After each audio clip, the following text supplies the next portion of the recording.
Alright, here we go. We got the Mask of Jeram, or basically, this is the Jeram pet build that all the Witch Doctors pretty much are aspiring to go.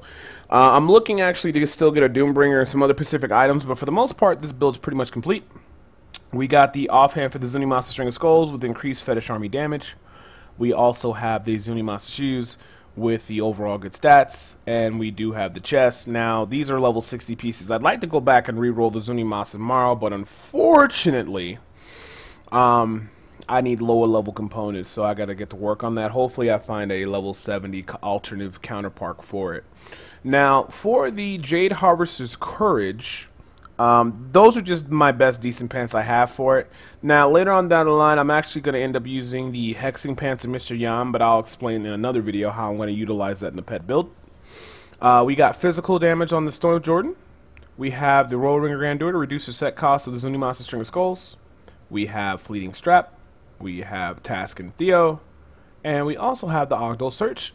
Since we're using the Royal Ring of Grandeur, hey, we get the 3-piece bonus even though we're only rocking 2 pieces. And of course, this is with physical as well. We also have the Mask of Jeram, 97% more weapon damage, and, not weapon damage, I'm sorry, pet damage. And then the Tasker and Theo gloves to make our pets attack faster. And the cool thing about having the Zuni set is that when we summon the Fetish Army, they stay out permanently. Okay, now let's take a look at the skills. We got Fire Bats to generate more fetishes. We got Paranado, so we can put everything in one nice clump and then Fire Bat everything down. We have Honor Guest with mana just in case we get knocked around with the channeling of the Fire Bats. I also have the Voodoo Army, or the Fetish Army, with Legion of Daggers to get 8 dagger-wielding fetishes. They all do physical damage, it's great. Leeching Beast with the Zombie Dogs, Gargantuan Bruiser for the stun. If you want to run Raffle Protector and Big Bad Voodoo instead of the dog, you can. At a higher level tournament, I probably would be running Big Bad Voodoo and Gargantuan with Raffle Protector, but at this level, we're just going to go ahead and stick with these two. Passes are Fetish Psychopaths, Pierce the Veil for extra damage, Grave Injustice to reduce the cooldown on the Piranhas, and also Midnight Feast. So we're going to go ahead and get this open. Now, if you don't want to use the Paranado and Grave Injustice, you can just do regular Piranhas on 8 seconds and then combine that with, like, I don't know, Gruesome Feast or something else that increases damage. So, inside the Nephilim Rift. Oh, I'm so sorry, guys. I forgot to show you my stats and shit for this build and the Paragon points. My bad. For the Paragon points, I do have attack speed for the Fetish, the Fire Bats generation. We have critical chance and then the rest in the critical damage. Our critical damage is 348%, our crit chance is 54%, and then of course our attack speed is 2.9, so we're going to generate a lot of fetishes. All over pretty much resistance is over 1,000. Our armor is at 63% mitigation, which is okay, and then our HP is at 416k. Alright, so it's really simple. You Paranado like that, or Piranhas, and then you Fire Bat everything down, and you keep things moving. We have an Elite here. Now, we pretty much don't have to worry too much, because I'll stop right now. You see the fetishes, they hit pretty hard. So, for the most part, 15, 18 million, things of that nature, it's pretty much a straightforward shot. This is one of my more stronger builds and stuff that I have. So, for the most part, on Torment level 6, if you really wanted to, you could actually only have 8 fetishes out, not even worry about the Fetish Psychopath regeneration, or Fetish Psychopath passive to generate them, and just sit back and let your, fetishes kind of do all the work for you. It depends on what your playstyle is. I still keep that Sunkeeper because we're going to use that for the Rift boss. Alright, so Piranha's a Paranado, Fire Bat everything down. This is probably one of the most chillax or easiest builds to actually do. The fetish is pretty much tank for you. You got the Piranhas to get monsters off of you or put them in one nice little neat pile, and you use the Fire Bats, and that's pretty much about it. And see, I'm so bad right now, I forgot to summon my Gargantuan and my Zombie Dog, so pretty much we have like a whole posse. A lot of monsters are going to come out and do a lot of damage. Oh, see, Paranado puts them all 1 point, and then you just Fire Bat everything down. And then the Thunder Fury also does channel when we do that. Oh, you know what? I think I got the wrong Fire Bats on it. Let me see here. Hungry Bats. See, I messed up already. It's supposed to be Fire Bats with Vampiric Bats because, as you can see, the channeling cost is removed. So, my bad. I made a mistake. But I noticed that because my mana was going low.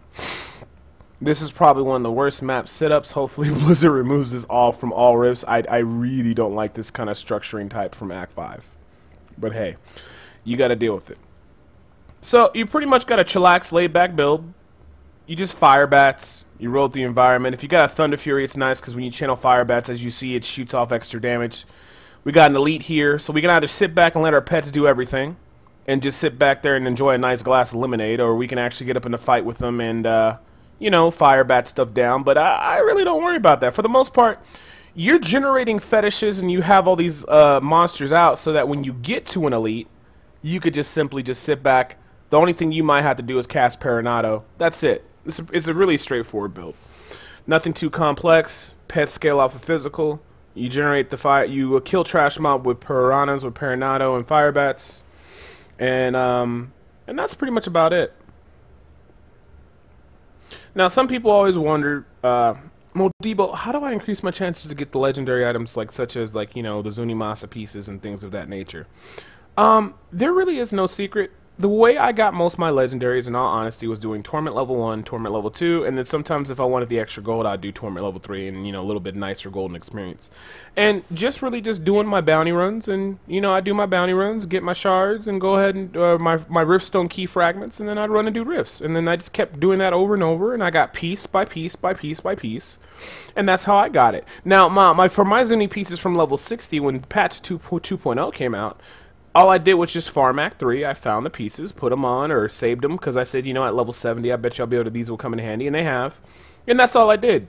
There really is no secret beyond just doing fast, efficient running, and just doing the low-level torments, and just, you know, just going through the environment. I mean, that's pretty much all you got to do. There's no secret Houdini-like act in terms of getting legendaries. I know people like to put on their tinfoil hats and speculate. Like, a list came out the other day.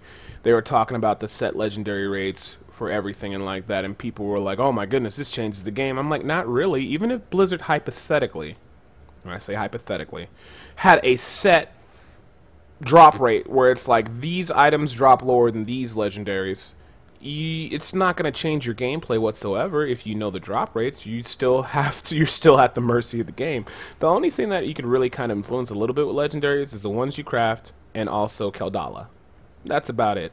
So with this build, it's nice because I have the fetishes that can stay out permanently. But do I even need to have the Zunimasa set on? If you guys checked out my other video with the Hell 2 set, I don't even use Zunimasa pieces with that. Well, I can't. Well, you technically can, but you'd have to get specific drops. But you don't need to have the Zuni pieces to get the fetish army build going. As long as you got your fire bats, a good attack speed, fetish army psychopaths, you're good to go. And as long as you keep generating your fetishes, you don't got nothing to worry about. But having the Zunimasa pieces does make your life a lot easier. I will admit that you don't have to worry about generating the fetishes, and you'll always have 8 out. Alright, so as you see, we're just kind of strolling through everything, using piranhas with Peronado, just melting everything down, and we're just moving through the environment very comfortable-like.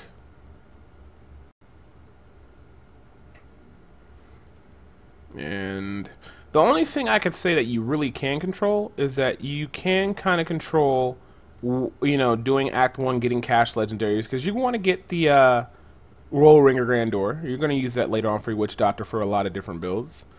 You also want to do Act 1 because they do drop they drop a nice weapon in there, they drop a nice necklace, and you can craft the Ogdal's Authority, which is shoulders and bracers, which you're going to use in combination with your Royal Ringer Grandeur when you get your pieces of the Zuni pieces, and then you're going to be utilizing that as well.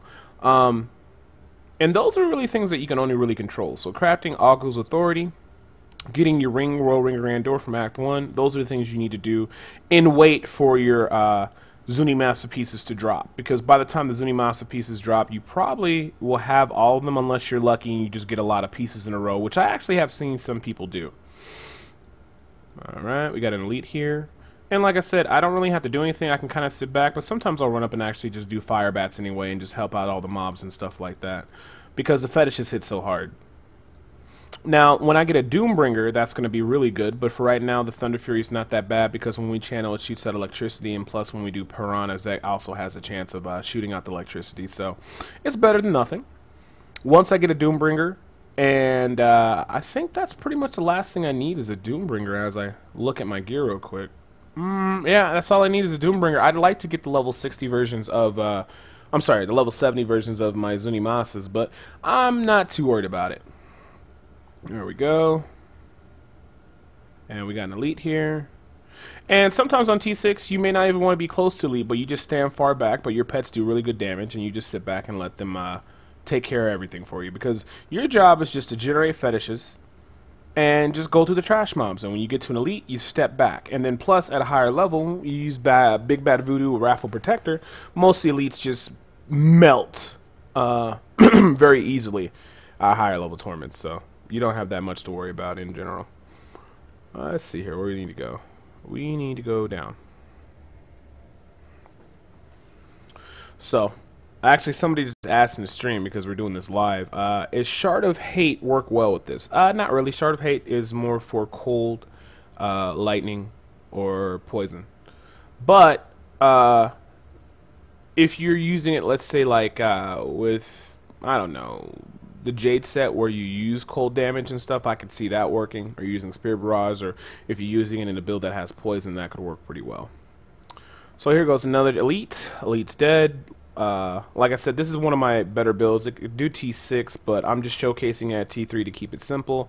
And I'm still waiting on that Doombringer. Once I get that Doombringer, then I'll be pretty much just hopping into high-level tournament. I might switch some other pieces around. Like I said, I want to get the level 70 versions of Zunimasa so I can get a little bit more survivability into the build, because survivability is very important.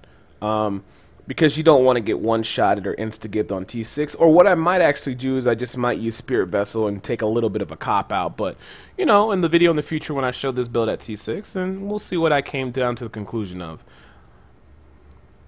But, like I said, I think anybody can do this build as Witch Doctor. It's very simple, very straightforward, non-stressful. You're not spamming your fingers a lot. And it's good in groups and parties because the pets act as meat shields, and not to mention the pets hit really hard, as you can see them critting and doing their damage. And I don't even have that high amount of crit chance and crit damage. I just kept it at an okay rate because, like I said, I really don't like to go past 55% if I'm going pet build. Jade set's a little bit different, but I got about 300% critical damage, critical chance 50% or higher, good attack speed. That's all you really need. Beyond that, you might actually end up sacrificing survivability for damage. And I mean, once you get the elemental damage and some other things like that, you really don't need to keep stacking damage. Now, if you want to, that's perfectly fine, but I like to have an overall balance of survivability and doing good damage because no one likes to die over and over again. So, like I said, Piranha's Perenado, fire batting it down. We're getting close to getting that Rift boss to show its face, and then I'll switch to the Sunkeeper and we'll fire bat it down with the pets, and everything will die very quickly. So we're rolling through the environments. Open up the chest. It's not as I don't want to say it's not as exciting as the Jade set, but I guess instead of just saying exciting, it's just this build is just solid. It's very laid back. It doesn't require you to like to break your brain. You just need to collect the items to do it, and I guess get good at positioning yourself away from the mobs. And if things do get crazy, you can always run back and just sit back and let your pets do all the damage. But you always want to keep up your fire bat generation so you can maximize how many fetishes you actually got on the field of battle. The zombie dogs give us life back because they got life. They're on leeching beasts. Every time they hit, they give us back our whatever life on hit we have. The gargantuan bruiser's real nice because he can stun and he does a nice little AoE 200% weapon damage, and he's also physical, so that works out well. But if you want to use Raffle Protector, that's also good. And we keep the fetish army on our bar because we want to have a permanent 8 fetishes out at all time.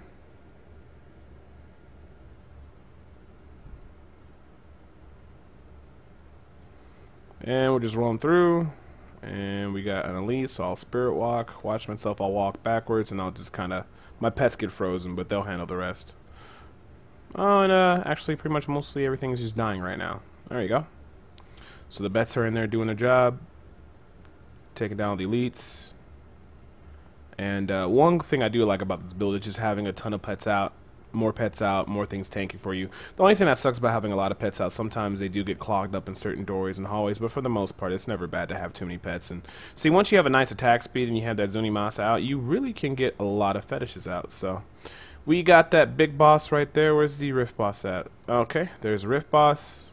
We're just going to go ahead and start fire batting it down, move out the way. Move out the way. Ooh, we're getting pretty low. Gotta be careful. There we go. Now, when the fetishes surround it, it's gonna die a horrible death, and it pretty much is dead.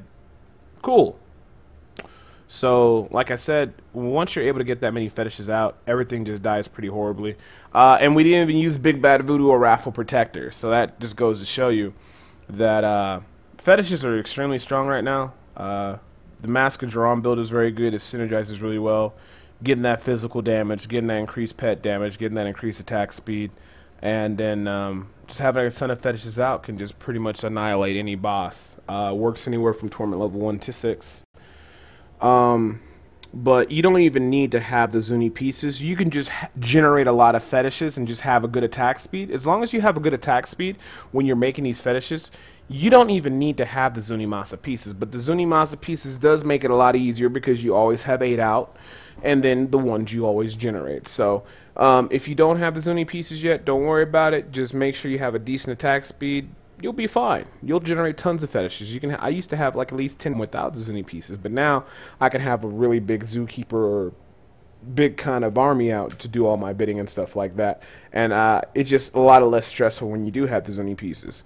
Also, at high level tournaments, when you do have the Zuni pieces, you don't really even have to take fetish psychopaths. You can just have 8 fetishes out and stack all their damage up really high and have them do predominantly all your damage in combination with Raffle Protector and Gargantuan, because you want to focus a little bit more on survivability. You have 8 fetishes out, and then you can kind of stand back, and then since you're building all the damage into them, they'll be able to take out anything in the room, especially if you're dropping piranhas with the increased 15% damage, and you have your Sunkeeper inside your inventory for when they go down and kill elites. So that was the Drone Mask build. I'll be making a build in the future when I'm showcasing this at T6, so hopefully you guys enjoyed the little tutorial video on how everything works. And as always, I'm Debo, and I'm out.